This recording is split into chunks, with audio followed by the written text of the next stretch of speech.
Branko Slivšek se s preučevanjem vremena ukvarja že od leta 2006, ko je nabavil vremensko postajo.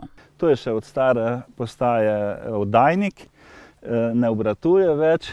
Sedaj imam pa novo postajo, Oregon, in ta je profesionalna postaja in nudi zelo točne podatke. Slivšek, sicer upokojenec, vsak dan odčita podatke in jih objavi na svoji spletni strani. Najvišja temperatura, ki jo je zabeležila njegova vremenska postaja, je 40,4 stopinje Celzija. Bilo je 8. avgusta 2013.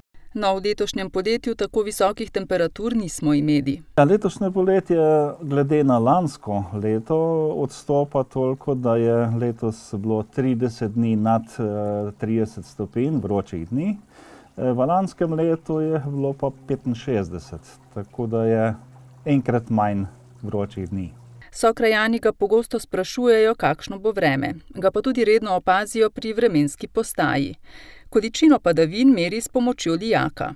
Tukaj padajo noter padavine in v ta lijak imam pozimi ogrevan, tako da mi sneg stopi in se pokaže potem kot padavina, ker se steče tekočina dol.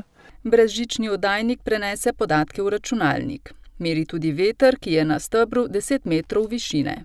Ja, tole imam pa eno posebno pripravo, ker moram rešiti težave z vetromerjem, ker mi je vsako drugo jutro pajek naredi mrežo gor in mi tale vetranco zrihta, da se ne obrača več. In moram tole rešiti. Evo, in zdaj se zopet vrti. Branko Slivšek sicer ni pristaš dolgoročnih napovedi. Ker pravzaprav to, ki se lahko opiramo samo na statistične podatke. Zdaj, kjer bo zatrdno rekel, da ve, kakšna bo zima, to je čisto ugibanje, to ne drži.